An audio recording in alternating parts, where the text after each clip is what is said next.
stop. So I'm going to get started here and introduce Helicopter Pilot Study Group number 27.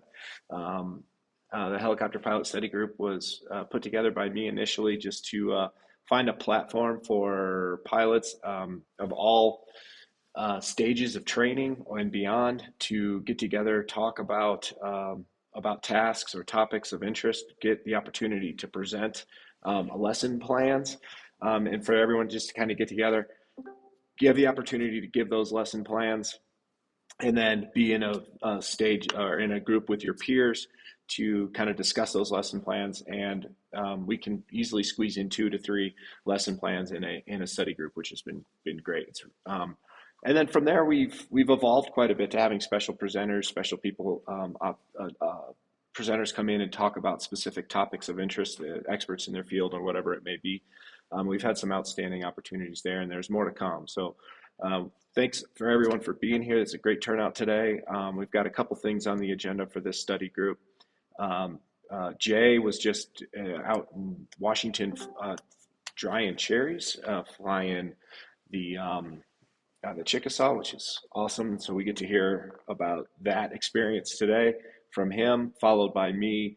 I'm going to talk about the limitations and performance charts, how they relate to Geronimo, and just kind of some best practices and just things I've been learning and familiarizing myself to be more efficient and more effective with those things. So it's a little lesson plan on that, something that I might give as a CFI candidate when I'm a CFI to a student, just trying to walk them through, trying to grasp these performance limitations and performance charts, and if they're using the Geronimo app, how to kind of read all that. So again, Helicopter Pilot Study Group number 27, and we're about to get kicked off. So Jay, brother, I'll let you take it over, man.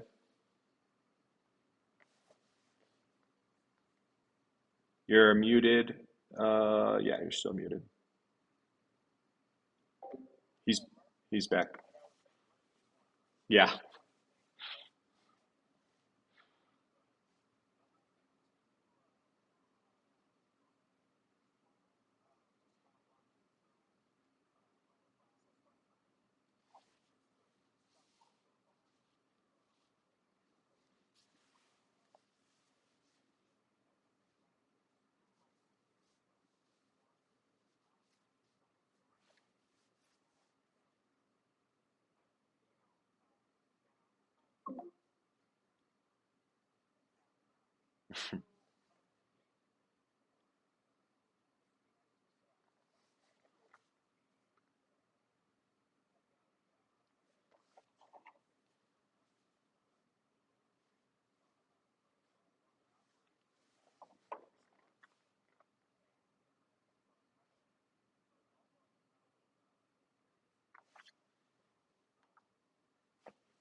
stop. So I'm going to get started here and introduce helicopter pilot study group number 27. What else?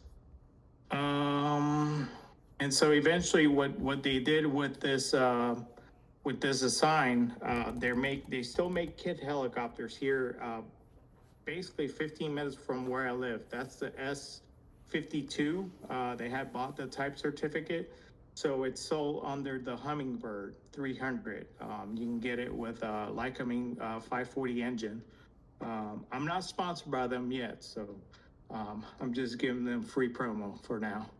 Uh, so let's see.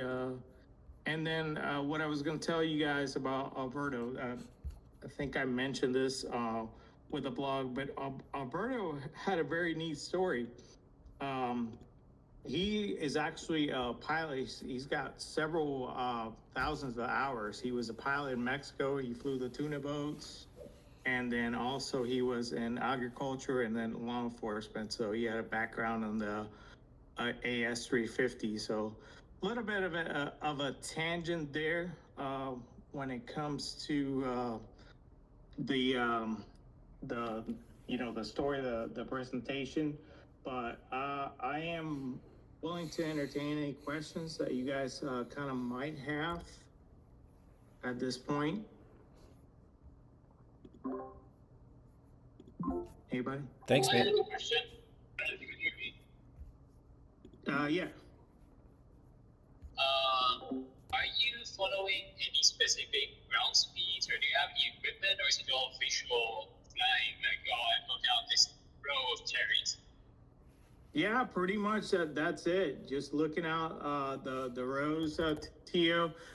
You'll have a spotter out there in a vehicle, and they'll tell you if you're going too fast or too slow.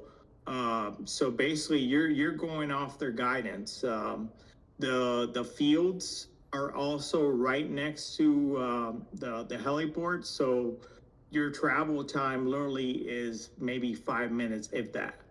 So it's very, it's very simple when it comes down to it. Just obviously you have a number of aircraft, so you don't want to be getting all bunched up and running into each other's, things like that. And thank God everybody kind of knew the flow. Everybody would leave all staggered and then get assigned and then keep going from there. So great question, Tio. How high AGL were you? Oh, not very high at all. Like we were probably 30, 40 feet at the most. When you see that the fan, so obviously sometimes those fans are on the road, so we got to be able to clear that fan. But other than that, I mean, we weren't really high at all. So. Did you guys train for engine failure? Should you have that at that low altitude and airspeed? Really, I mean, when it came down to the engine failures, like I did ask during my training, I was like, hey, is there a way to get a harbor otter or something in it? And they don't like to, man. These things are so, vintage that they feel like it will cost a mishap more than for the training aspect of it. So basically the training that you're doing is you're doing a lot of hovering and simulating like you're running a row. They definitely want you to hold your RPM. Obviously no governors, right? So you gotta get used to managing RPM. So I think for me, was good because I had never flown. Like I've flown at Schweitzer maybe 1 hour, and other than my governor off training, for the most part of the time, we're spoiled with our governors, right? So now I'm kind of thankful, that I'm like, you know what? I mean, obviously I know I can run it without the governor, but that governor does take a lot of workload off of us. So I'm definitely thankful for that. Go ahead. Go ahead. I'll Sorry. stand by. I was just saying, any more questions? Oh yeah. What was that radio like when you fire that thing up? I mean, does you feel it in the helicopter? I mean, I imagine it's pretty gnarly engine, huh? Oh yeah, yeah. They call it. It's got the nickname "Old Shaky." So as you're running up on the RPM, you'll start doing. And if you ever see the pilots, you're shaking. You know, like that. That's just what it does, man. It's a lot of power. I think I got one uploaded from inside the cockpit on my channel. You guys can go in here and take a look. Send us That's the my link. channel. Yeah, well, here I'm gonna show you real quick where we're at it. Let's see, videos. All right, so real quick, let's see if we can see that. So that's from inside right there. It's got a very, very distinctive sound, you know. It's a short little video, and I got a few more of those that I took. That I'm gonna be releasing. But yeah, I'll go ahead and tie that up to the max performance. That way, everybody can take a peek at that. Anything else before we kind of jump into? I wanted to run a little bit through the POH and just show you that. And very, very distinctive POH when it comes down to it. But any more questions? I don't want to. Yeah, I've got a question. First, I'm learning in a Bill 47 right now, so I can appreciate the lack of governor to learn with. But about how many hours per day were you flying? Were you doing like multiple tanks worth of fuel, or did you kind of fly one tank of fuel and stop? And if so, how did you occupy the rest of your time while you're out there? So that's a great question. So when it rained, I think our busiest day we flew about 6 hours. I think the first 4 hours. So we would fly in about 2 hour increments. Is kind of what I came up with. The guy I was flying, Gabe. I was like, hey, that way you know, not only do you give the machine a break, you give yourself a break a little bit. Both of us a break. And then we would fuel up and get started again and get going. So I think our busiest day we did 6 hours, and that's, you know, running that machine, you know, with it's a loud, even with the 830s, it's a loud machine. So after those 6 hours, you can see, man, the fatigue starts setting in because all that vibration, the low flying. Definitely got to, you know, pay attention to what you're doing, obviously, because you're critical. You know, at a critical phase, obviously, solo to the ground and what have you. But yeah, that's a great question. And then when we weren't flying to occupy our time, definitely it's a place, you know, you got to be kind of like a self-starter. So you know, we had meetings, there was little projects that we could kind of work on. I know a lot of us like to be hands-on with stuff, so he had a bunch of, you know, equipment out there that you could kind of mess with and maintain, try to get running or what have you. But there was downtime in the sense of, you know, if we weren't flying, we could go, you know, to the store, or we could go, as long as you weren't within further than 30 minutes, because obviously if it rained, you need to get back, obviously get the ship ready and be ready to go, you know, within expectable amount of time. So, but yeah, that was a really good question. So if there was a long stretch of rain, are you running during the rain to keep it dry, or are you waiting until like a period of rain stops and then jump in the air as quickly as possible? Well, obviously, so given you know, if it's just raining, if it's not lightning or anything like that, yeah, we would run through the rain. Obviously, if there's lightning or anything, winds or what have you, anything that would preclude us from flying safely, and we wouldn't fly. But yeah, if it was raining, the idea there is, so the reason they use these is when the cherry gets wet, um, and the sun begins to hit it, it splits. And so the growers found many years ago that their crop was being wasted, with the sun. Now the place is ideal. Normally it won't rain that much. It's an arid, high desert type place. So we're really there for kind of like an insurance.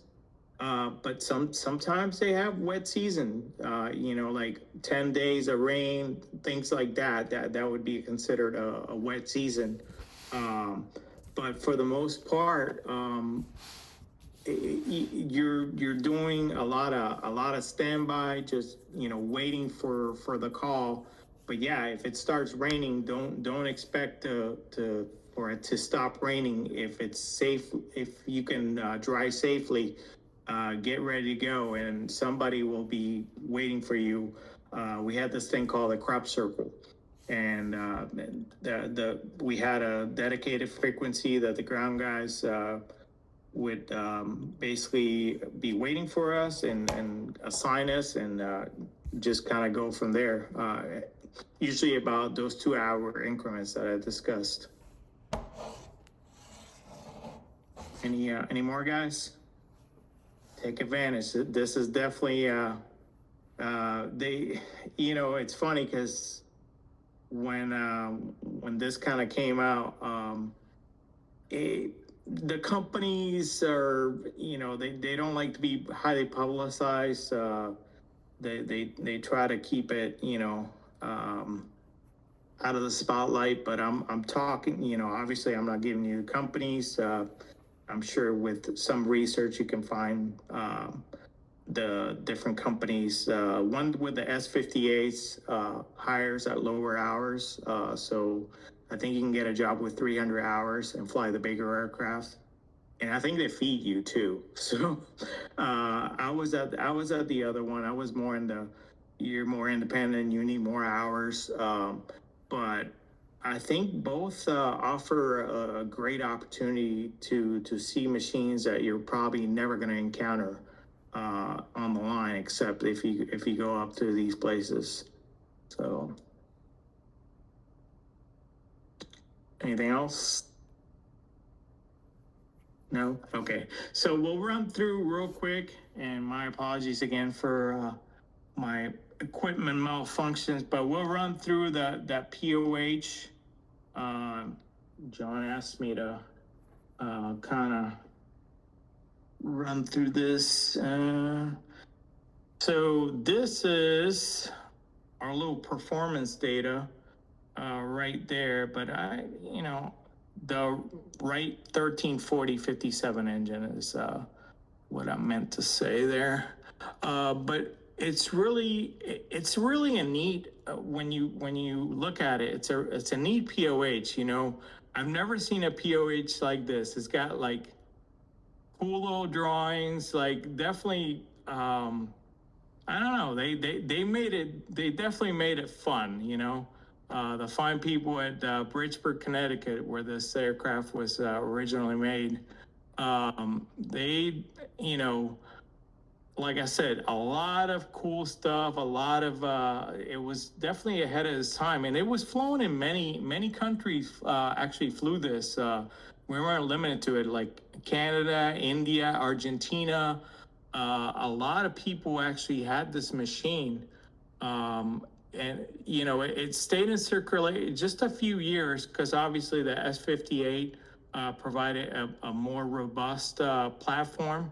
But the parts are, very similar parts, and very like, when you come down to it, the parts are, they were usable parts, so that maybe that part might fit to a Jeep or something.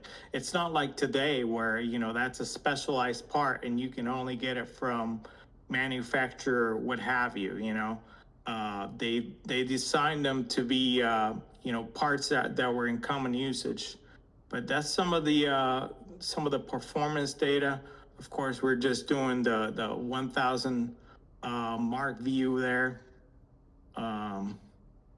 So don't expect me to really try to explain any of this stuff to you, because I wouldn't even know to begin.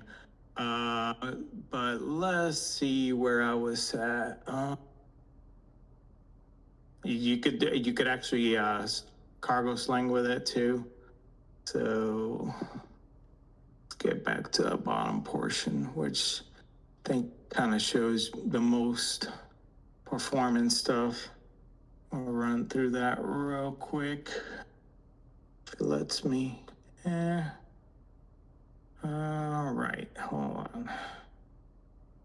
Okay. Here we go.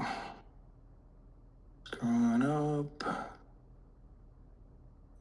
Different charts there. Very unconventional, but there we go. Something there. Density altitude, yeah, that's always a good one. Tables. And power setting, things to avoid. You definitely didn't want to, they would rather have you run it at the higher RPM than rob yourself of power. That's a good way to end up in the grove, as they used to say. So run it with plenty RPM, lead with RPM, and just kind of always watching your power. Obviously, RPM is life, and nothing will dictate it more than a machine that does not have a governor. So, but yeah, so that's pretty much. Unless anybody has any more questions, that's pretty much my part there. What was like, kind of, tell me about the weight limitations, and what is it empty, what is it max gross weight? So I believe it was somewhere around the neighborhood of 4,900 pounds, and then we could take about 200 gallons of fuel. At full oil was 9.4 gallons. Dang. We're talking gallons. This thing it's a beast, man. Yeah. Like nothing in it's small. Right. It's nothing like I've never seen a machine. Even climbing up to it, like it's probably going to be the closest that you'll get to be compared to the fixed wing guys when they hop into this big airliner and their line of perception, because you're sitting so high up. Mm-hmm. So now your normal perception of being close to the ground, yeah, that's gone. So you really you got to visualize, you got to find different markers, and then just take it nice and gentle with it, setting this thing down. Obviously it has wheels, so it had the potential to roll forward and backward, but where we're landing in small pads sometimes, so you had to be pretty precise, especially with the tie downs. They were at a certain interval, so but everybody got used to it. I think in the long scheme, with having 7 pilots all together, I think everybody worked very well together, and we had a pretty great season. I can't really complain about how it all worked out. But did you get your fill of Rainier cherries? Yes. Oh my God. I probably won't have any cherries like that ever again.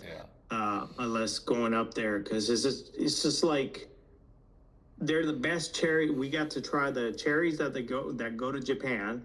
We got the Rainier cherries. We got all kinds of different cherries. Eventually, we kind of had to earn our keep there. They came in later in the season, but July 4th they threw a big party, so there was cherries there, and then later on they came with a big box of cherries. We got the grower tour, so we got to go to the packing house and watch how they're actually using a lot of science, man, to when they're packing these things. They're using cameras and but the final authority is actually human. So the camera sees it first, but the final inspection authority is a human being that says, yeah, this is good, this is not, and they packed and picked a lot. A great little tip if you guys ever go there. How we figured out how quickly the picking was.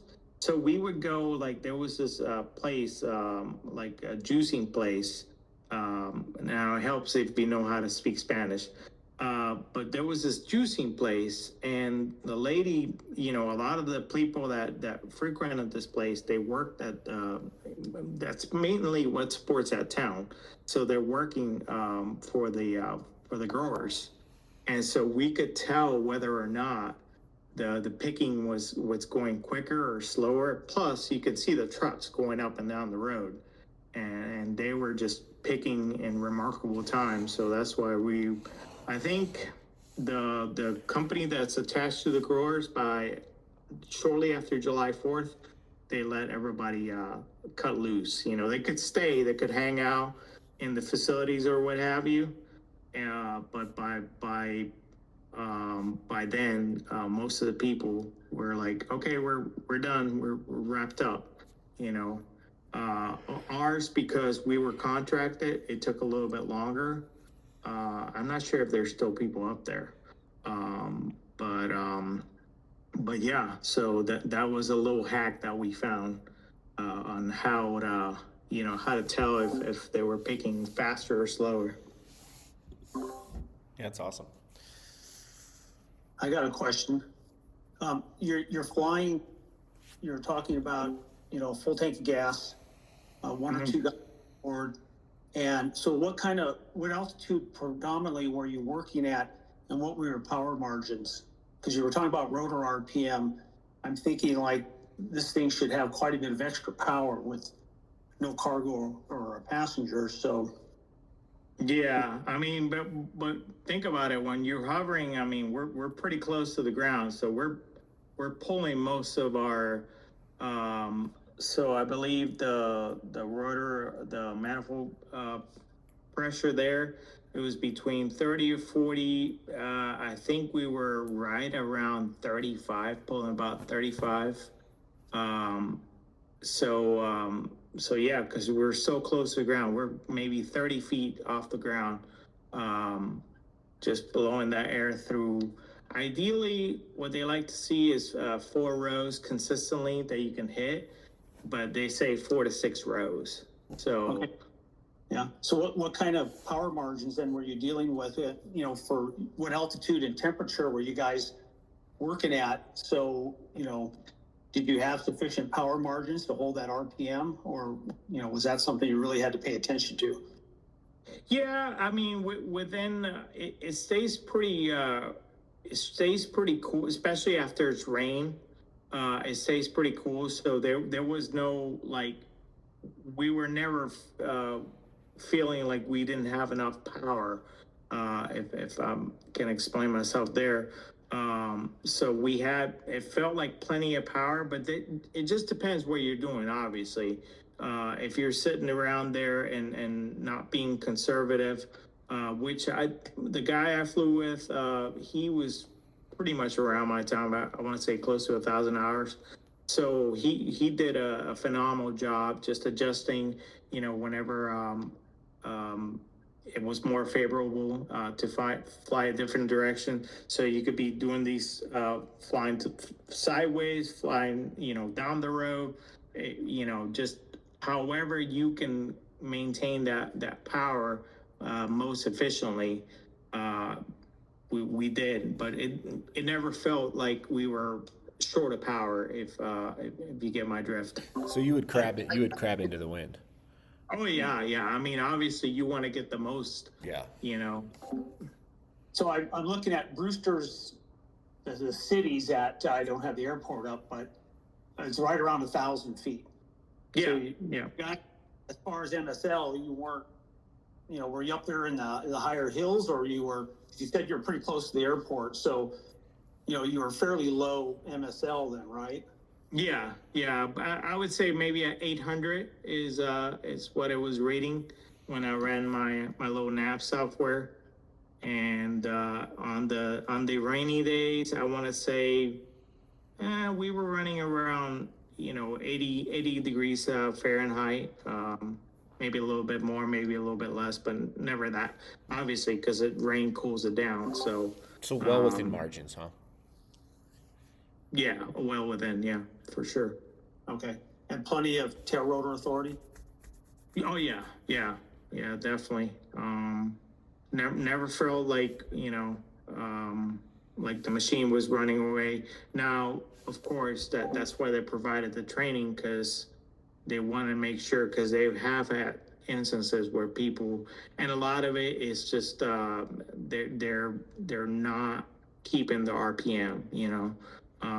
When you have people that been raised on governors, and they're just not used to leading with the RPM. So the guy I trained with, that was his things, like, hey, always lead with the RPM. If you're gonna drop that collective, really watch what you're doing. Don't be robbing yourself of power, because once you lose it, it's gone. So better have it. Better have it when you need it, obviously. So by leading with RPM, they'd want you to roll up before you pulled pitch. Pretty much. Yeah. At all times, you were.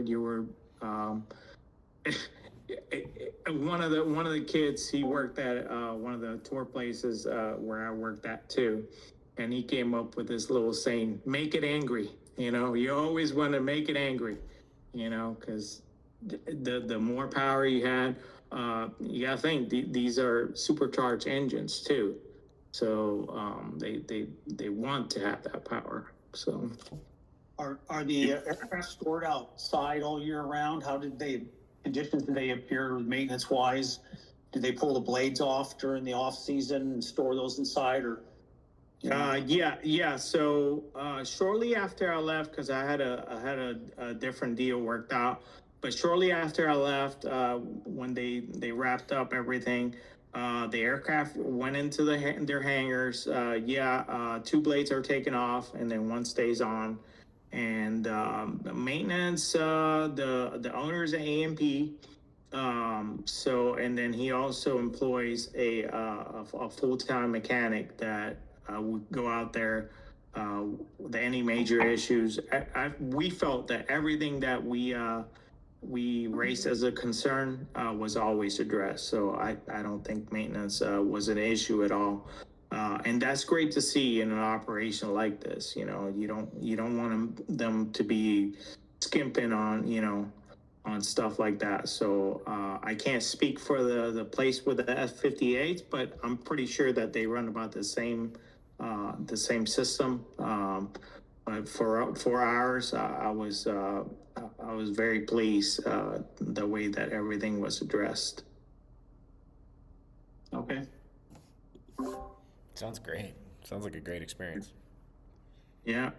I thought I saw Jay trying to come up. I was like, oh man, Jay's he's been quiet. JV's been quiet today, so but yeah, John, as you asked me to show some of those performance charts, pretty good segue. If nobody has anything else to jump into that great Tim Tuckers Gyronimo, man, that's goodness. That's a lifesaver. I don't know if anybody's gotten the chance to meet Tim. outstanding person, and I think obviously they used his name when it came to the development. That's why it's called Tim Tuckers Gyronimo. But I think it makes our life way easier. So I'm sure John's got an amazing presentation for us all lined up. Thanks, man. Yeah. Yeah. So I just really looking at the Geronimo app. I think as a newer pilot, there's certainly some questions I had, and I'm also liking that Geronimo is so diverse with airframes now. There's a lot of different options out there, so I think it's just becoming more and more useful in aviation outside of just the handful of ones that we use. But yeah, Jay, that was sick. It answered a lot of questions. I was excited to get all that. So thanks, Jay, for talking about that cherry drying stuff. That's cool. All right, so yeah, let's jump into performance and limitations. A little bit less exciting, but maybe there's some things here that we can get some value from. So there's a couple different perspectives, I think, when we're looking at the POH and we look at some of this data that we receive from the POH. Can you guys see am I sharing? There we go. I want you guys to see that. I want to pop this out so it makes changes when I make changes. So if someone can just confirm when I click this slide, did it change? And you were able to see it? Yeah, yeah. Okay, very good. All right, so I made this little chart using the power of AI. I'm big into understanding the definitions of things. I think it's critical to understand to define what you're discussing, so it helps make things clearer. And that's something I've just learned over the years, that defining definitions are helpful for me. So in our POH, we have limitations chart, we have performance charts, and limitations are in section 2. And I just want to be clear what those are. These are the absolute safety limits. They're structural boundaries of a helicopter, right? So these are mandatory strict limits. This is our airspeed, our V&E, our rotor RPM, our gross weight. And if we can, these are things that we do not want to exceed, right? So they're the boundaries that we must never exceed. Whereas a performance chart, it's more of a guidance, right? It allows for the aircraft's actual capabilities under certain atmospheric conditions, and that's what we're really going to find when we play with these performance charts is these atmospheric conditions. So density, altitude, temperature, weight, IGE and OGE. So performance charts really, and full throttle too, by the way. So we'll talk a little bit about full throttle. We're running a little bit short on time, so there's some parts that I'm going to leave out, but that leaves the opportunity to discuss this in further, which this can be a long conversation. So I'm going to kind of narrow it down. We're going to focus on just a few things here rather than get long-winded. But performance charts, really these are the capabilities. What can we expect in given conditions, atmospheric conditions, the helicopter can do? So to the POH, we have a limitation section 2. It might say low G pushover. It says low G pushover prohibited, right? Flight in known icing conditions is prohibited. Maximum operating density altitude is 14,000 feet. That's maximum DA of 14,000 feet. We'll talk a little bit about that later. 9,000 AGL limits, right? In the beta has I was talking originally, I think this presentation I was advertised as an R44 limitations in performance, but I've converted it, I changed it to an R22. It's more relevant, I think, to the questions that I had relating to altitude here in Colorado and flying the 22, and I really don't see them out here. I really wanted to get to the bottom of why, and so I wanted to do a bunch of calculations to kind of figure that out. So we'll talk about that a little bit. I'd like to see a 22 out here. After all these calculations and going through all this data, I found that, it is actually something you can fly out here, just not all the time. So anyway, we have our limit manifold pressure, we have our 5-minute takeoff rating, and we have our full throttle chart, full throttle line here on the beta. Now we do have that on the beta too, it's just a little harder to find. We'll talk about that in a minute, what Robinson had done in lieu of the 5-minute takeoff rating graph is they made a chart, the maximum continuous power chart with the max takeoff power of 0.9 inches of mercury added at the bottom, right? So our max continuous power chart, our limit manifold pressure chart is what we'll see in the POH. And that's just some numbers. You know, our max takeoff power is 131 horsepower, and our max continuous is 124 horsepower. So we'll talk a little bit about that too. And then in the Beta 2, we also have our V&E, right? So those are limitations. That's what we can't exceed in those atmospheric conditions. We need to fly at that airspeed for structural purposes. Now, a performance chart might be our height velocity diagram, which is where Jay seems to fly all the time. He spent his whole experience in Washington in the dark shaded area. So that's like where you're not supposed to be, but that's where the money is made, people say, right? So we're not going to talk about the height velocity diagram beyond that. I mean, this is not a height velocity diagram discussion, but I think we all know what that means. So, all right, so let's talk a little bit about performance charts, the in-ground effect performance chart, and the out-of-ground effects performance chart, section 5 of our POH. All right, so this gets a little convoluted. Can you guys, someone answer me, can you see my mouse move? Yep. Yes. Oh, fantastic. Yep. That's great news. Okay, so we're for the purposes of this presentation, we're not going to address this much more than this here. But if we have carb heat pulled, we can reduce our altitude, our ceiling by 2,000 feet. So I'm just going to say that now. We're not going to really address that much further. So this presentation is without carb heat pulled. So if we were to use it, we will make some changes. We'll talk about it again briefly, but we'll move on. So let's talk about what we see up here. So this is the conditions in which this chart was made by Robinson in the 1970s at Big Bear under these conditions here on the right: density altitude of 9,800 feet, pressure altitude of 6,700 feet. And these are the conditions that this chart was created in. It was at full throttle, 103 to 104 RPM. This is in the Beta 2. Or it was just the Beta, frankly. It was a Beta 2, but these are the conditions. And then we had zero wind, right? And so this is a critical element. There's zero wind. So with wind, obviously we know we can have different performance. But this is the condition that this was in. Now, they did not test this section in blue. There was no physical test done by a pilot. This was all a mathematical extrapolation. So this data was manually calculated to give us our performance limitations here. The FAA requires a density altitude limitation, which we know in the 22, the Beta 2, is 14,000 feet, which would be closer to this line, 14,000 HDA, or density altitude. But at this line, we have a limit of 12,600 feet density altitude, and that's what this line on our performance chart says. So we know that density altitude is pressure altitude plus this non-standard temperature correction. So in this case right here, for example, if we are at 9,000 pressure altitude and about 20 or 30 degrees temperature, we're going to be sitting right around 12.8 pressure or density altitude. And I did a lot of these calculations, just kind of confirming all this.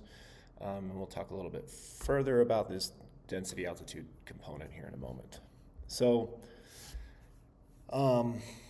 what this chart is designed to do, it's designed to show you the allowable gross weight that you can fly your helicopter with a given altitude and temperature condition. So it's meant to be, what altitude do you expect to be able to operate at or operate within or land, for example, on this in-ground effect chart? And what temperature condition, or what temperature do you expect it to be when you get there? That should give you your max gross weight capability, right? So if you intend on landing at somewhere around 9,000 feet in an IGE scenario, typically an airport, and it's 0 degrees out, you can be allowed max gross weight at 1350. So what does that mean, right? So we read it from pressure, altitude to temperature. And that'll give you our ideal weight. Now, this is, we know that IG is one rotor diameter and on a clean surface, right? So these are in ideal conditions, no wind, clean surface, nice concrete. If that's the case, then we should be able to do this. Now, we can read these another direction. And so this is more of a, I think, a commercial operation type way to read this chart. And a more of a flight school type of way of reading this chart is saying, hey, we have two pilots. We have to carry this much fuel because we're going to train for this long. That's going to put us at this weight. Now, if we're at this weight, how high could we potentially fly this helicopter and land in ground effect? And in this case, we're looking at the pink line here, 1,300 feet. If it's 0 degrees outside, we follow that up. That brings us to 10.5. But that brings us also at about to 11,200 density altitude. So we'll talk about this in a little bit. We'll go on a little bit further, but that is how these charts are meant to be read, generally from pressure, altitude to temperature, which gives us our weight. So let's extend these lines, and this is where we get into a really complicated, not complicated, but a really, I don't know, I just find this to be a little bit out of the realm of reality. I don't really want to go spend too much time into this, but if we're flying at a 14,000 foot density altitude, which is the limitation, we're really that helicopter is going to be really struggling, right? And we're probably not going to find ourselves in that condition that often. One of the questions I have for you guys is who has flown at density altitudes above 12.6, for example, that is just chart. Don't answer now, we can answer it at the end. But there's a couple ways to kind of to kind of extend these lines. We could move over this way. We could just move straight off of the chart. We're not going to do this. I'm just going to kind of move through this quickly. But one thing I do want to mention is think about us at 14,000 DA and we had an engine failure. We know that at 80% plus 1% for every 1,000 foot of DA is where we can get into rotor stall issue, right? So if we're at 14,000 DA, we add 14% to that, we're going to be around 94% before we have rotor stall, and we all know the horn goes off at 97. So we have a very limited, there's a very tight limitation there. But again, this is at 0 wind, right? So we could theoretically, if we had a significant headwind, say it was 60 knots, we'd be able to pick up a helicopter and just nose into that wind, and we'd end up looking something like this, right? So we just got a nice relative wind blowing straight into us, and we're going to have that. We're going to be able to hover in those conditions, right? It's pretty awesome. I never get sick of looking at this. So what are some of the conditions that might affect our IG height? And that's primarily that a lot of headwind. So another question I have for you guys, if you guys want to jot this down and give me some answers after, is tell me about we know humidity increases our density altitude, but I don't see any charts to account for it. I haven't been able to find anything. Does anybody have any data on that? One thing that we're going to really talk about here extensively is our surface. So what is it that we're hovering over? In our IGE conditions, we need a smooth, hard surface, right? Or we lose that IGE performance capability. So what does that mean? It likely means airports. It could be a road at high altitude, maybe a high mountain road up at Mount Evans or something in Colorado at 14,000 feet or 13,000 feet on a big switchback or something. But likely it's going to be an airport. So in North America, 4 of the 5 highest airports are in Colorado, respectively 9,800 feet down to 7,800 feet approximately. And that's in Leadville, right? So Leadville's 9,800 feet. So there's really not many conditions where we're going to need to land a helicopter in ground effect in North America at these high EGLs. Blank cleanliness is important, right? So we talked about this earlier. When there's some ag guys get out there and they're just killing bugs and gunking up their blades, they're losing considerable amount of power, right? Engine health, a new engine versus an engine that's near overhaul. Clearly, the new engine is going to have considerably more power, or noticeably more power. And then if we reduce that carb heat, say we need to and in the 22 are in icing conditions and we need to pull carb heat before we land, we're going to lose 2,000 feet there. So something to consider. What we really, I think, IG is pretty clear, right? Where I think a lot of the complication, not necessarily complication, but a lot of the elements that we find that we're going to be potentially using this and we really want to be dialed in on this chart is in the OGE condition. So if someone were to say, for example, I want you to go land on top of that mountain, and that mountain is 9,000 feet, that is going to be an OGE condition. Or if someone says, hey, I need you to go land in that farmer's field, and he's at 6,500 feet out in northwestern Wyoming, we need to know those conditions, right? That's going to be an OGE condition. And that's how we're going to read this, and that's how we're going to kind of assume a lot of anything off airport for the most part, or essentially is going to be an OGE condition, right? So again, this is designed this was done by Robinson in ideal conditions with no wind. Takeoff power was full throttle and we were at 104%, so that's critical. The big difference in this chart and the IGE chart is we have a full throttle line here, and that's represented as this bend. So in this section here, we allow for that 5-minute takeoff power at 135 horsepower, brake horsepower. This is the 131 brake horsepower line. Anything beyond this, we're going to be pulling full throttle, meaning we can't produce more than 131 horsepower. So that's what this section of this chart means. Everything to the right and the down presents is takeoff power. So for example, if we were trying to hover out of ground effect at 3,500 foot pressure altitude and it was 40 degrees, then we would limit ourselves to 13,000, or 13,000, yeah, on an R22, 1,350 pounds, right? So this is designed to be read the same way. We're reading pressure, altitude, temperature. That will give us our allowable gross rate. Now, that's not how this chart has to be read. However, that's how this chart was designed to be read. We can read this chart as knowing, say, hey, I'm a single pilot, almost no fuel. I'm going to put us at 12.5 because 12 is almost impossible to hit. But at 12.5, zero pilot, single pilot, no fuel, we're at 12.5. Okay, we know it's how hot out, right? It's 20 degrees. And so that means that our out of ground effect hover height is going to be around 8,000, right? So, but this one thing to keep in mind here is we're going to be full throttle this whole experience, right?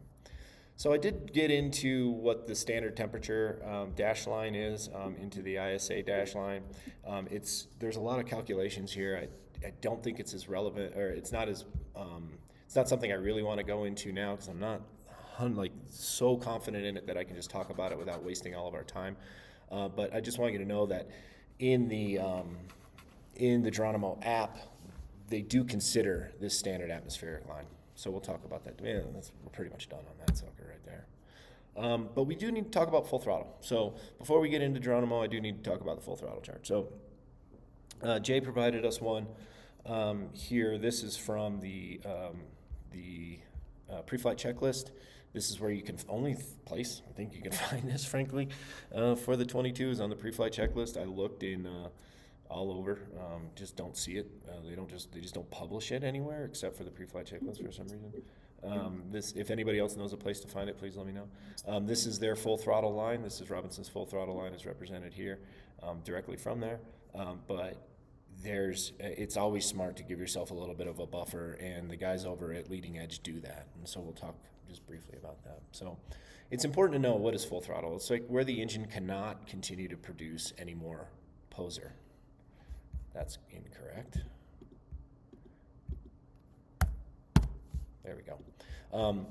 There's not enough air for the engine to ingest and create more horsepower, right? So anything, if you're pulling full throttle, you're pulling full throttle. Unlike a car where you just don't go anymore. If you're pulling full throttle in a helicopter, we will run into a lot of problems, right? We can get into low rotor. Safety Notice 24 really talks a lot about that. We can get into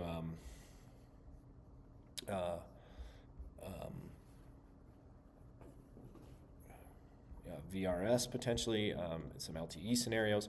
So pulling full throttle is just, just know that we have to be within those limitations, right? So we can extend the lines of our full throttle chart here, and that'll give us an approximate temperature and approximate pressure altitude for the temperature that we want to pull, and we can see that here, right? So if we're at 4,000 and it's 20 degrees, right, we're well within limits here. However, it's when we get into this higher pressure altitude, that's where we really get into some trouble. Additionally, when our temperature goes up, we can run into some issues pretty quickly, right? So temperature and altitude, obviously, two big factors. So at 5,600 feet and it's 40 degrees out, I mean, we're pretty much pulling full throttle according to the POH. According to a leading edge, if it's 40 degrees, we need to be at an altitude of, say, closer to 4,400, 4,200, something like that. And you're just not going to find that in Colorado, right? We're pretty much 5'1", 5'5". I mean, I'd say 5'5" to be safe, almost all over the Front Range. I mean, it's 5'1", 5'2", something like that, but we generally round up, right? So keep that in mind when we look at the app. So I'm going to fire up the app, and we're going to do a little bit of just kind of a quick scenario, right? This is going to be, let's see, I'm going to switch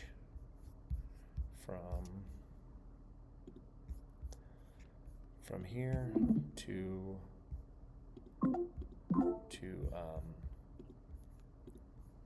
the app. Everybody got good view of that? Let's see, here we go. Pop that out. All right, now you guys should be able to see these changes that I make. What we have was, so I created I kind of did a simulated flight plan here. I put all this data in the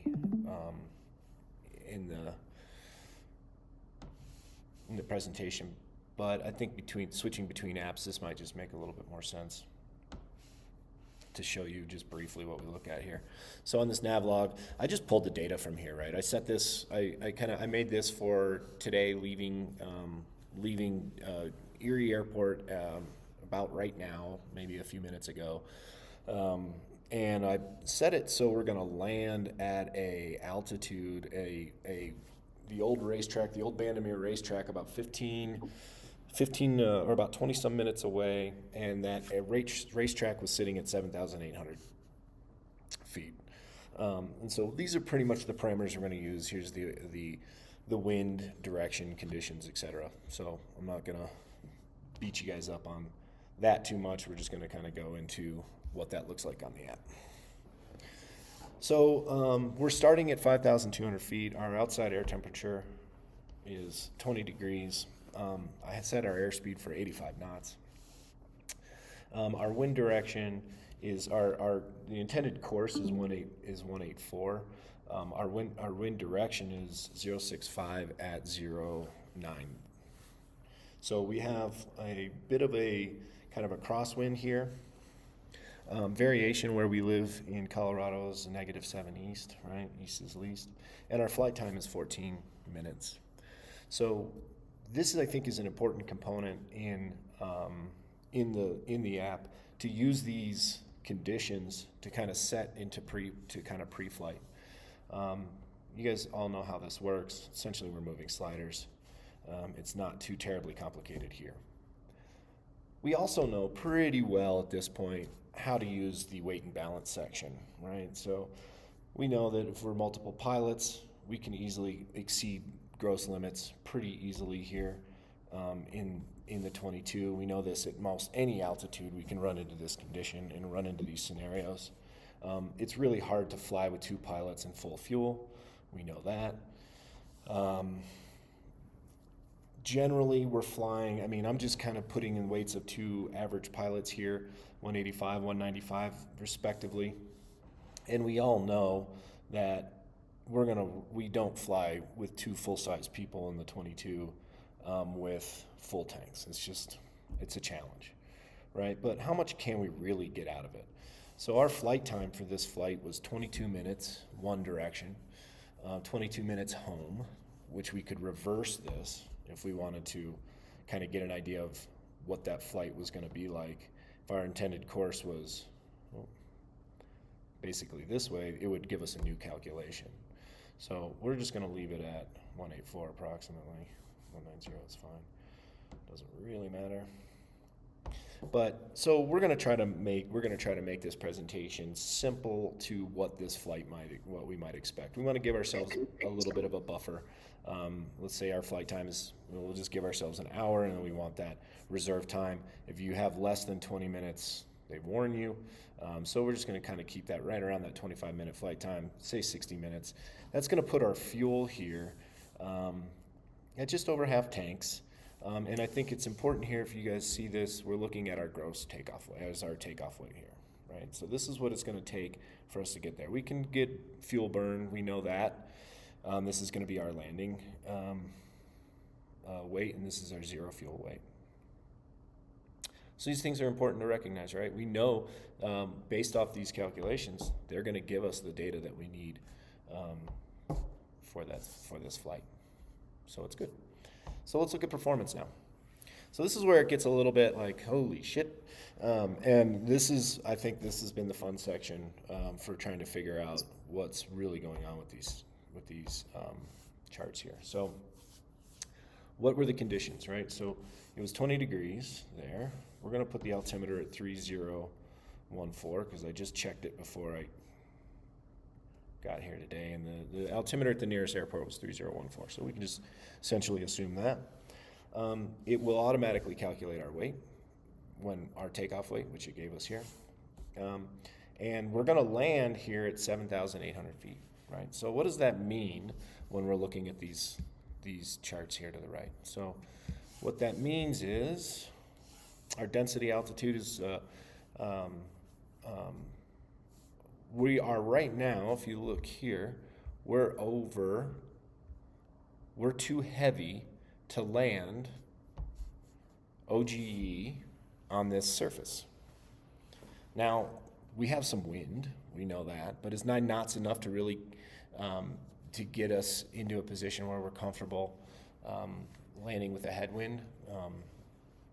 I think 9 knots is pretty minimal, right? So that might not be enough wind to keep us in a good profile. So what this means here is our OGE ceiling, our outer ground effect hover, our outer ground effect hover ceiling is going to be far higher or far lower than what the altitude is that we intend on landing at this racetrack. However, this racetrack is just that. It is a racetrack.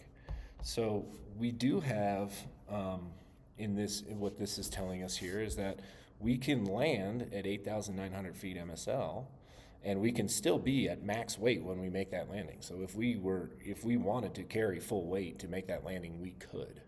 That's what this is telling us here. So say that this wasn't a racetrack, and it was just a field at 7,800 feet.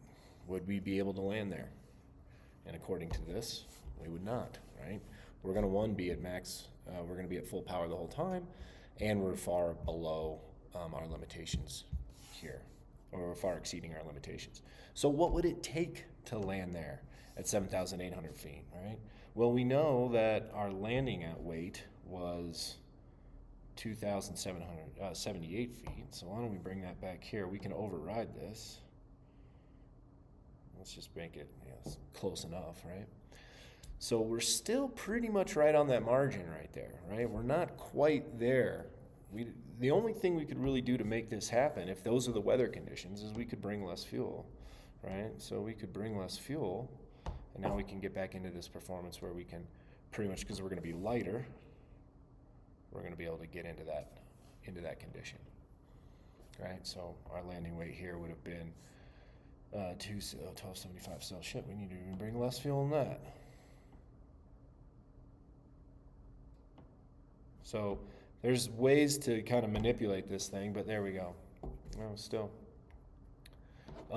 So one thing I would say is like when looking at this chart here, we can kind of extrapolate what this data will kind of tell us, and I think we're reading this the same way that we would be reading it if we were on the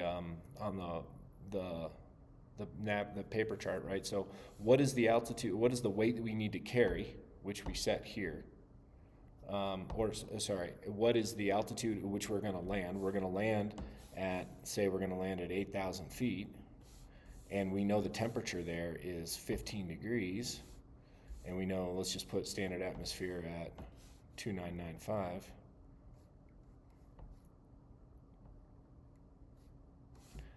That tells us that we can be at full weight to be able to get that. We can carry. That's what these little targets here mean, is we can be at max weight. That was 800 feet, and I was like, yeah, that doesn't look right, right? We want to be at 8,000. So what does that mean? So we can land out of ground effect. We're not going to be able to land there.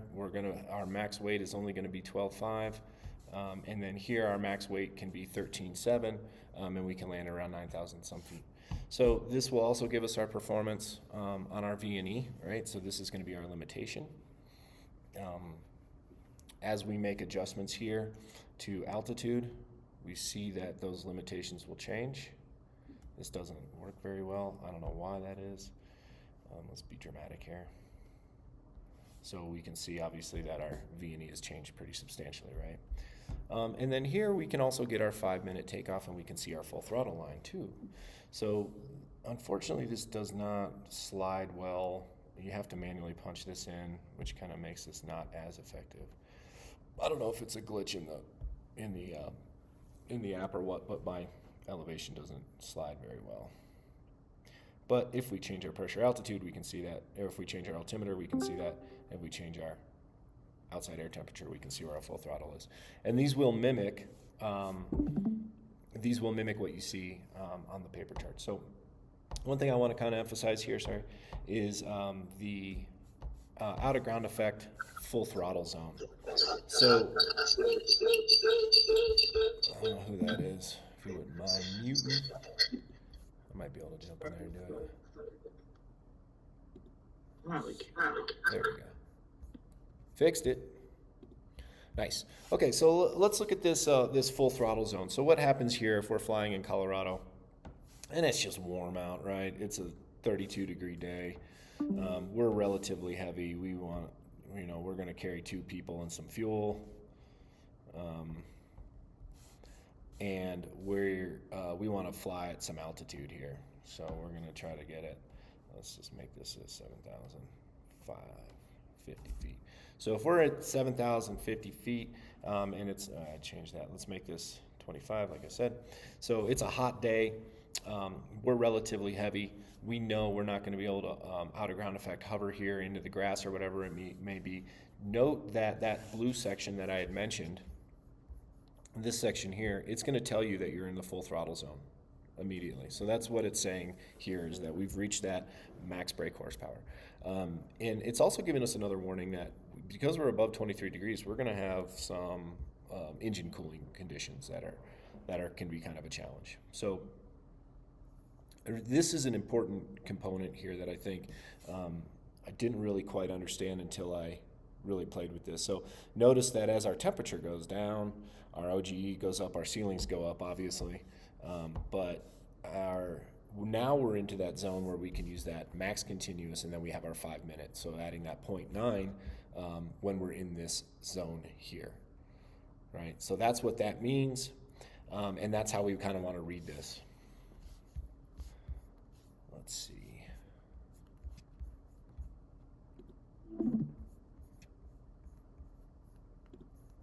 So that was essentially it. That was the kind of the gist of what I wanted to show on those limitations and performance charts.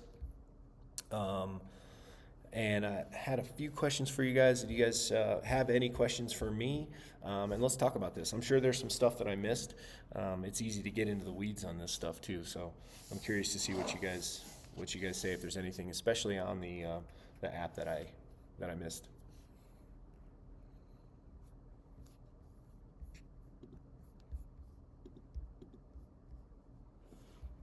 I think the first question I had was, who has a humidity altitude, like a humidity density altitude graph or chart that we could reference? Anybody? I don't have a graph, but I've heard maybe 3 to 5%, something like that. Mm-hmm. Consider that. So we just know if it's humid out, we just need to give ourselves a little bit more. I think if you dig into the airplane, I know John, you're into the airplane stuff now. I feel like, what are you flying? What fixed wing are you flying right now? It's an Archer and a Cessna. I've been flying both, actually. Because I feel like there's something in the Cessna POH about humidity, but I think they do it more as a 10% increased takeoff range or something, or takeoff roll and things like that. They don't give it as a number that equates perfectly to helicopters. Yeah. Yeah, it's sort of just like figure it out, right? Or just deal with it. Let's see what else. Yeah, that was the bulk of it. All right. Yeah, and the other question I had was for you guys was, is there another place for this 5-minute takeoff rating for the R22, the beta, or the beta 2? I don't publish it in the POH. I think it's only in the run-up checklist. Is that right? Yeah, that's the only place I've seen it. You're talking about that chart, the chart that shows you the full throttle for the beta 2. Mm-hmm. Yeah, that, as you said, I think that originally it was prior to the beta 2. It was part of the POH, and then they decided it would be easier for pilots to understand if they could just look at numbers, which is true. But then we lose sight of where the full throttle is on the takeoff range. I think what would have been nice for them to have done, it'd be really easy to do, is on the manifold pressure chart for the beta 2. It shows the full throttle for the continuous, but it doesn't show the takeoff power. So what they could have done perhaps is just those numbers that would have put you into takeoff power full throttle. They could have just hatched those squares or done something, or color coded them in some way, just shown, hey, there's potential here for full throttle into these boxes as well. Yeah, I recall in the safety course that they had requested it was put back in, but no movement on that yet. Maybe in the beta 3. Yeah, maybe in the beta 3 with the new engine. What? New engine. Any questions? You know that's the Cabri, right? The beta 3. Oh yeah. Start your Capri stuff. So another question I had is like, so if we're exceeding our limitations, we know that we can potentially land if we have ETL type winds, right? So say we have a 40 knot headwind, but our IGE is lower than our performance. Our limitations are lower than our altitude. We can? I mean, obviously we can run on land in those conditions. We can do a run on landing with low power settings, but I would imagine with a nice stiff headwind, we could still potentially land even if we were out of limitations. I mean that's it's logical, right? Yeah. So just like that bird, just ripping into the relative wind. I mean, the helicopter kind of do the same thing. Only if you keep your head perfectly still while you try to hover. Yeah. Yeah. Eye on any little critter that's moving around. Yeah. So it just give it to me straight, you guys. I mean, I think I spent a fair amount of time digging into this. There's a lot of good content, a fair amount of content on YouTube about the app, how to use it efficiently. I think I got the gist of it. I think I broke it down well. I mean, is there anything you guys think I'm really missing? I mean, some of it is intuitive, some of it isn't. I mean, even as long as I'd been kind of staring at this thing, I don't think I fully used it to its full potential until I really dug into it just recently. But yeah, what do you guys think? Well, I really like one of the greatest ways to teach anything, of course, is scenarios, and I really like how you brought it to life with, instead of walking through each piece of it, we brought it to life with a real world scenario. I think a lot of people, and correct me, everyone else, if you think I'm wrong here, but I think a lot of people use the main screen with the helicopter for way and balance performance. I don't think many people get into that flight planning piece. I think they use other apps like ForeFlight, whatever, wind corrections and stuff like that. But I think up until recently, we were exclusively, as far as the flight school instructors, they were pretty much exclusively using Gyronimo. Our flight school were paying the instructors, they were refunding the instructors the cost of the Gyronimo app for the 22 and the 44. And maybe Matt Smith, who's on here, will talk about later about some other options. But it's a great, easy tool to run the sliders and you know where you're at. I think one thing I would say, you did a really good. I really love, John, the way you extrapolated those lines to show where basically that high DA 14,000 limitation sits, and talking about why, because you're going to get that question as an instructor. You're going to get that question. Why does the chart have that change in angle? So getting ahead of the curve a little bit, literally, and talking about why. It might be too much for a private pilot, but still, I think having that knowledge and being ready to go when the student asks, why is it this way? But the other thing was and I like this about the app, is it talks about, hey, we're above the engine cooling performance. It doesn't really explain what that means. It just tells you. And I think it's important to explain to a student, what does that actually mean? What that means is all these charts are based on the idea that this performance just continues on a straight line. But once we go past the demonstrated cooling, we don't actually know how much that affects the performance. We do know that engines do not like getting hot, and that it does affect performance. And when you start getting above 30 degrees centigrade or 23 ISA plus, whatever it is, those numbers that were extrapolated, you should have even more padding, because in our experience, at least, that is not going to work out. Yeah, and it says that here. So when we get hot, it says warning, engine cooling demonstrated to 23C above ISA, right? So we're at 27 above ISA now. And I started playing with these a little bit, locking these conditions and unlocking these conditions, and I think it gets a little bit convoluted. I mean, maybe you guys can kind of talk on that a little bit, but where in the POH does it say this? Engine cooling demonstrated. It does. I can't remember off the top of my head, but it definitely does. I think it's a note perhaps in the performance section, but again, it doesn't really explain what that means. Right. I think what it should really say is, hey, you should always have a safety margin based on these numbers are a sales pitch for the company's performance of the aircraft. Don't trust your life on it, especially, and that's something else you could talk about when you talk about these charts. Anytime the line is based on full throttle, which for the in-ground effect it is, and for this chart it is when you go left of the kink. Anytime that line is based on full throttle, you're right there on the limit. You raise the collective just a quarter of an inch, and you get RPM droop, and you start a descent. So it's worth talking about.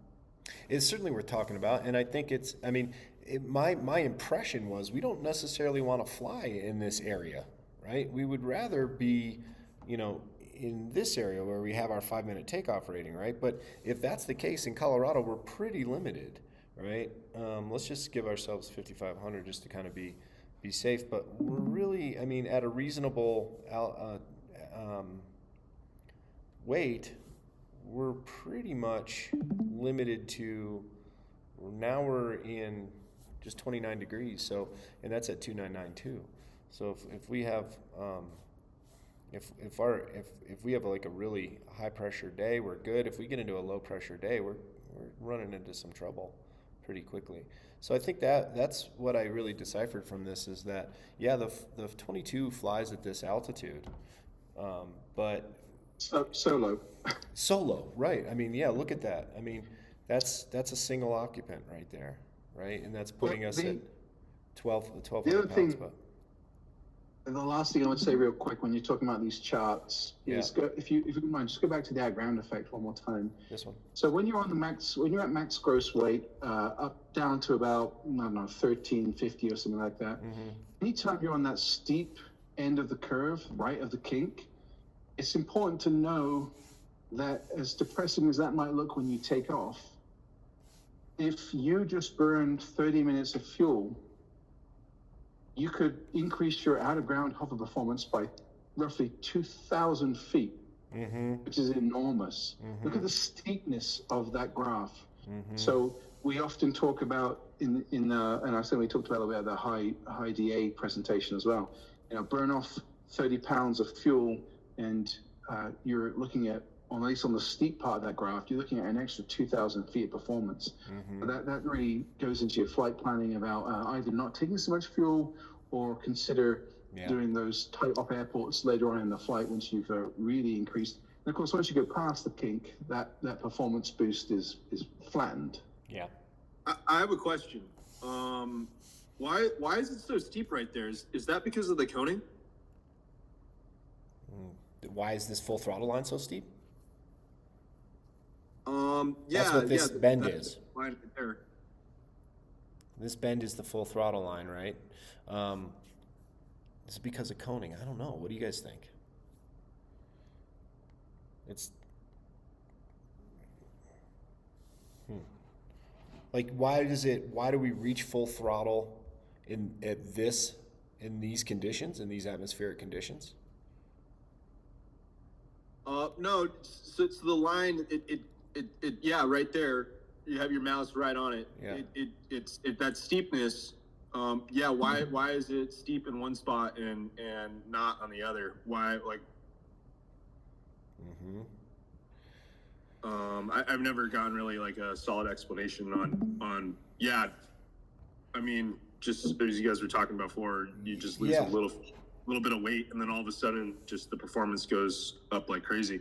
Right. So try to get this to work, but so I actually have something to show you. Let me see. That would be here. So I talk a little bit about that in the full throttle side here. So if you take this full throttle section, this is a pressure altitude calculation, right? So in our full throttle calculation. So if we were to run up 40 degrees and at the pitch move it over, we would reach full throttle at that pressure altitude at 40 degrees within that weight limit. So maybe we can kind of decipher this looking at this data here.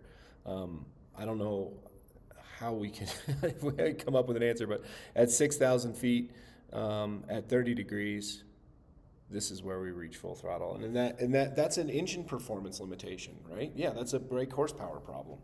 So that's where we reach full throttle in these air conditions where the aircraft can't draw enough air to create enough horsepower to be able to move beyond our 5-minute our takeoff power.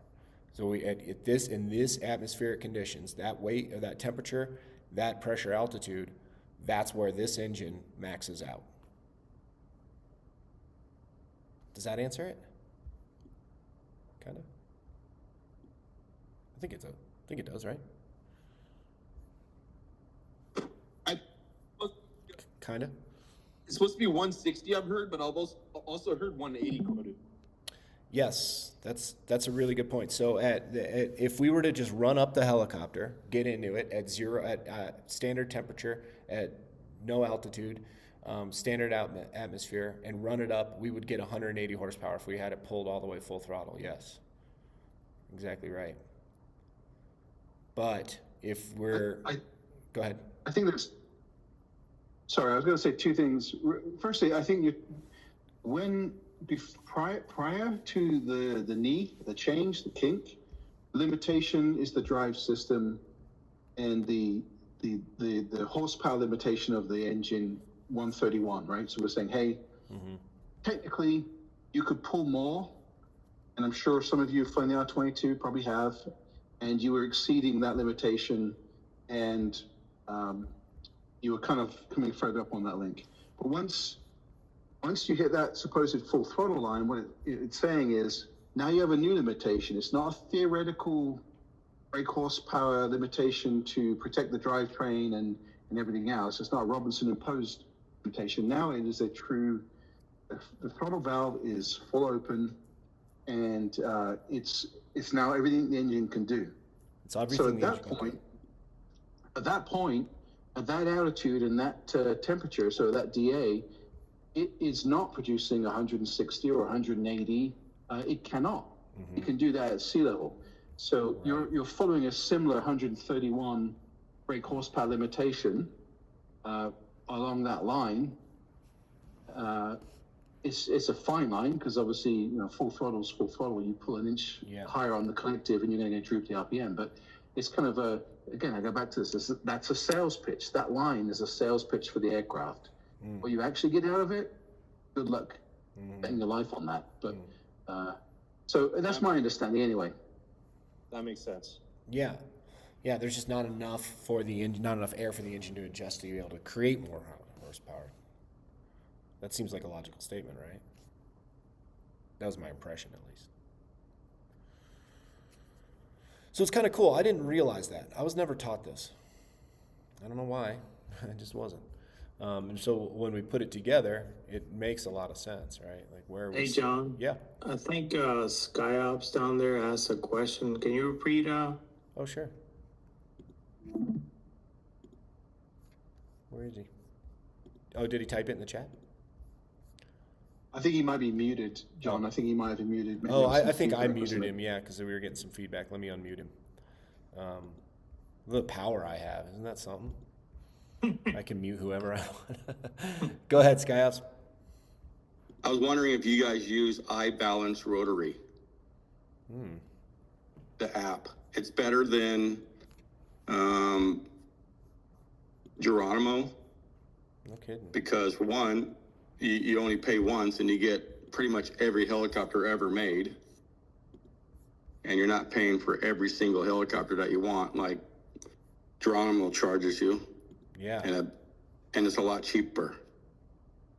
We use it for the Bell 206 and the 407 in our fleet, but the problem with that app, and correct me if I'm wrong, is it's only for weight and balance. You don't get performance information via that app. That is right. That's true. It is only for weight and balance, but if you have your RFM, then there's all your performance data in there. And typically in the real world, pilots aren't really checking that performance because most cases you don't know where you're landing. So you're not really checking their performance until you get to the spot you're landing at.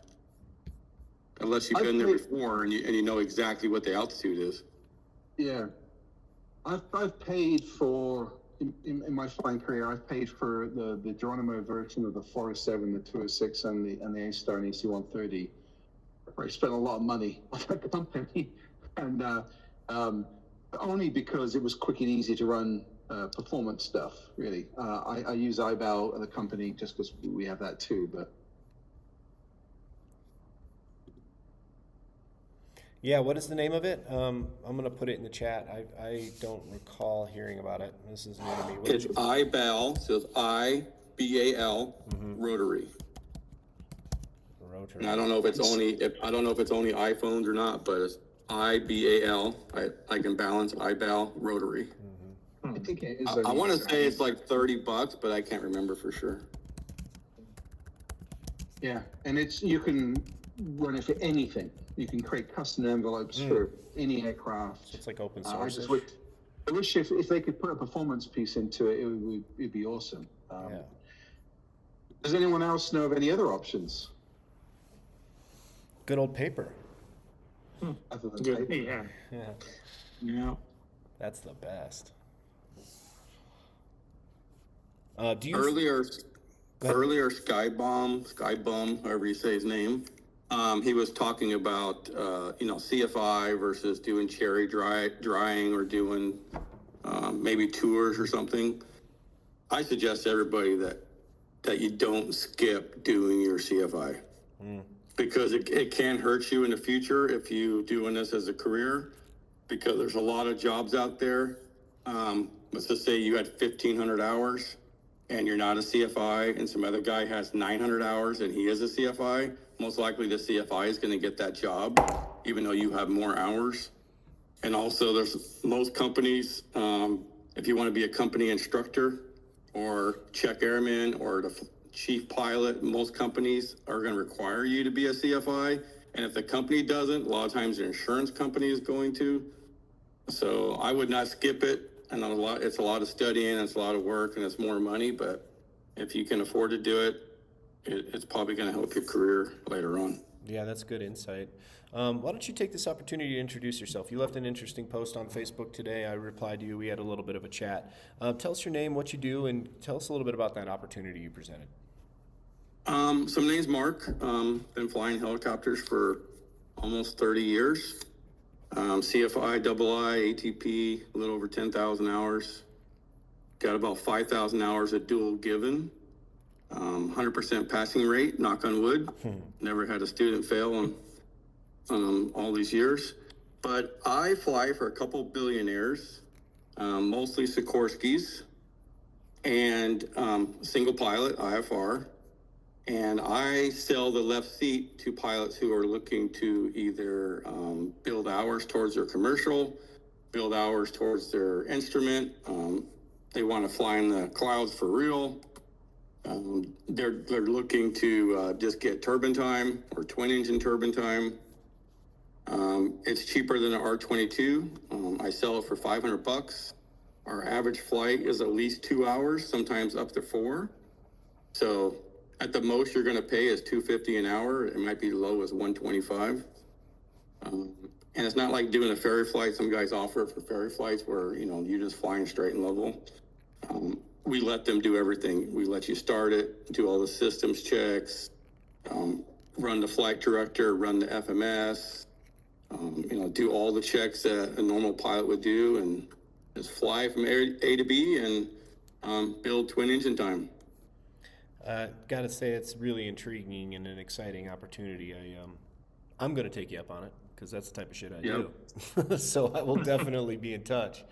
Sure. Yeah, and where are you? Where are you? In the summer, we're on the East Coast, so we're based in Delaware. So if you live in New York, New Jersey, Pennsylvania, Delaware, Maryland, West Virginia, then you're close enough to drive to us. Mm-hmm. And then in the summer, we're over like in the West Palm Beach area. In the wintertime, we're in the West Palm Beach area. So if you have relatives there or, you just want to crash at a hotel or something, I highly, suggest it. There's people out there, like the guy who was talking earlier, I think it was Jay maybe, that flies the 407 and A-Star. There's jobs out there where your company has a 76 or some other twin, but they don't want to spend the 25 hours that the insurance company is going to require to put you in that twin. Because that's a lot of money. These helicopters rent for $6,100 an hour.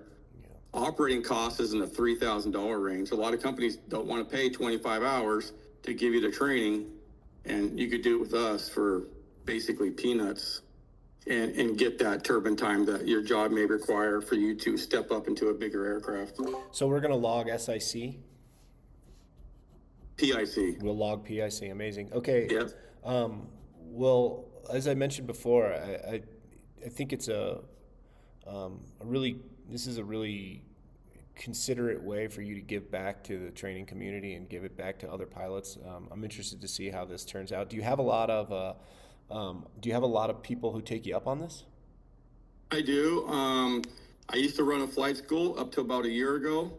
I was only working for one billionaire, so I ran a flight school, so I had a steady flow of pilots, obviously. Mm-hmm. But about a year and a half ago, I started working for a second billionaire, so I couldn't run the school anymore. And most of my students are now, doing E&G or flying tours in New York or something. So, yeah. But I do have, I think there's maybe 8 to 10. And of course, now I'm gaining more as the news gets out there. Yeah. I could easily charge $500 an hour because that's still cheaper than a lot of Robbies and, Instrums and G2, Cabris and all that. People were paying, plus on the East Coast, people were paying $700 to $800 an hour for a G2 or for a for R44. So I could definitely charge $500 an hour and still, you know, do the same thing. But I just, you know what, I'm just gonna do $500 for the day, and you know, you get 2 hours, cool. If you get 4 hours, good for you. Yeah, sounds great. Mark, which flight school that you used to run, if you don't mind? Middle River. Middle River. Okay. Yeah. Yeah. Well, Jay's down there in Florida, and I'm down there quite a bit. We'll be in touch. I'm gonna take you up on that when you're back down in Florida. When do you usually get back down there? Is it September, October? We'll go middle of November when it starts getting cold. Yeah. Yeah. Cool. Stay till about April.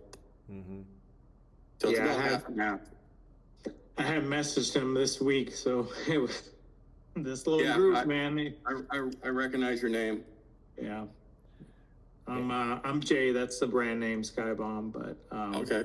You got JB, and then I'm just Jay, and you got John too. So. Right. Yeah. Jay, as far as the performance charts, like I said, a lot of pilots, you know, in the real world really aren't checking performance charts because you probably don't know the altitude that you're going to land at. So do you guys know how you would typically do that? Let's just say you're flying EMS or you're doing a charter and the guy's like, hey, you're going to take me to my my construction site or my base camp, and they have no idea what the altitude is. Right. So I'm going to show you what I'm looking at here. And the way I do this, and you guys correct me if I'm wrong, but here's the Bandamere Raceway, which is where we're going. This is the flight plan that I kind of simulated. If we were going to land right around here, basically we click on this point, and it'll tell us right here that's 6,257 feet. Is that correct? If you look, are you talking about like on there? Yeah. On ForeFlight right here. Yeah. Yeah, it's just a gas, but but you can't do that when you're flying, right? For the most part. I mean, I guess it depends if you're flying two pilots, but really in the real world, how it's done is you go to the LZ, then you go 1,000 feet above it, then you just pull yourself into a hover. Oh, if you can hover there, you can hover 1,000 feet below. If you can't, then you're probably not gonna. So let's just say it's 5,000 feet, so you go to 6, you pull to a hover, and you're at max power, and you're barely hovering there. You may be able to do it down below, but if you can't hover at all, then you're not going to do it 1,000 feet below. Yeah, we talked about that in the confined spaces presentation, where we were talking about how do you do a hover check, right? And it's the Robinson Safety Group talked about the same thing, and I always thought it was kind of crazy. Like, we're going to 1,000 feet AGL and seeing if we can hover, right? But it seems it's logical, right? Why not, right? So you're at 1,000 feet AGL, and you're saying you just come to a hover and see how you can hover. If you can hover there, then you're saying you can hover at the lower altitude. Is that essentially what you're saying? Exactly. Yeah. You really want like a 10% margin, so like maybe a 10% torque difference. Mm-hmm. But like when I flew EMS in Vegas, and you might go to 8,000 foot on a cliff somewhere because someone's riding a dirt bike or rock climbing. Mm-hmm. So, okay, when it's 8,000 feet, basically kind of fly right next to the LZ. We'll go up to 9,000 feet and see if we can hover there or not. Mm-hmm. Especially when it's 112 degrees outside, 114 degrees in Vegas. Yeah. So you just go 1,000 foot hover. Because if you can't hover, no big deal, right? You dip your nose, fly away. Right. I'd add to that. What I'm saying is that it's a great way to see if you cannot do it.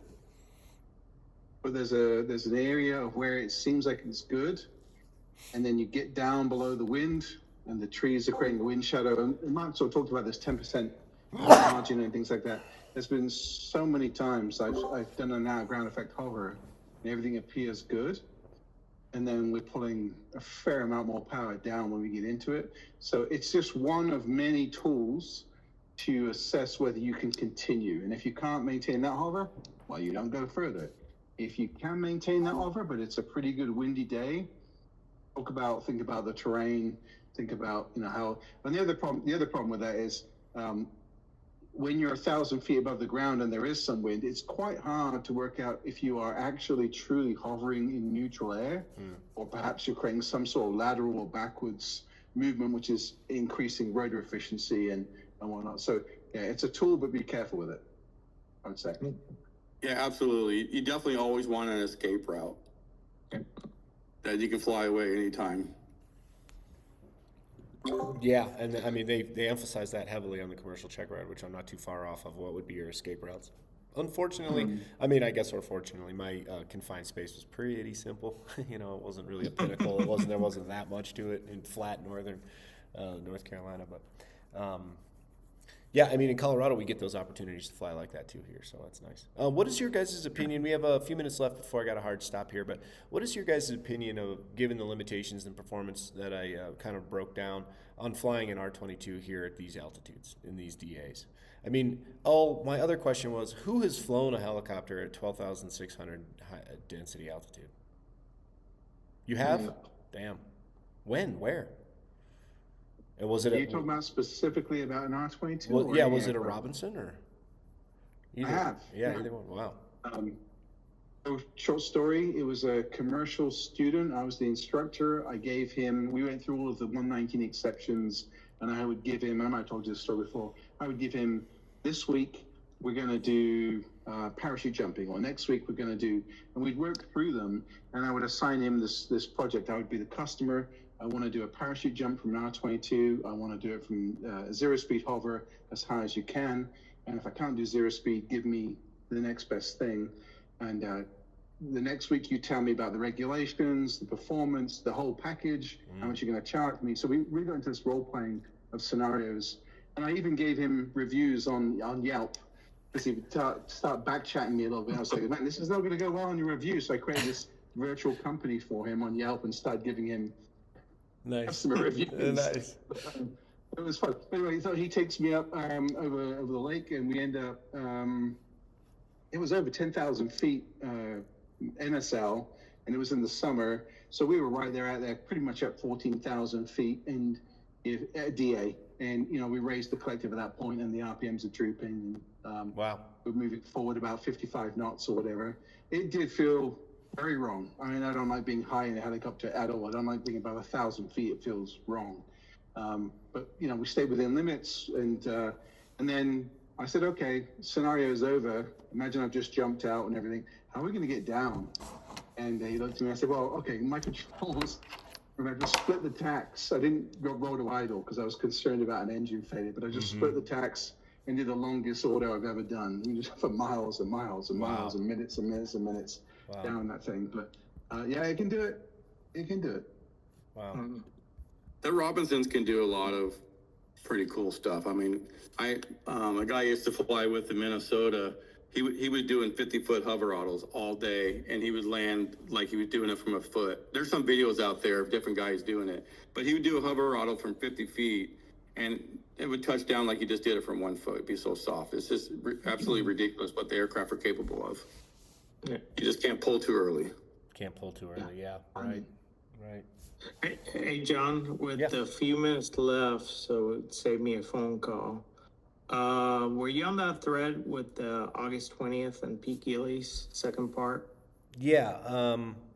Yeah, let's actually have a phone call on that later. I have some questions I wanted to ask you. So I'll give you a shout tomorrow or something. Okay, cool. And then I just want to announce the 29th, the long line with Jerry Trimble. Yep. That's actually, I guess, coming to fruition.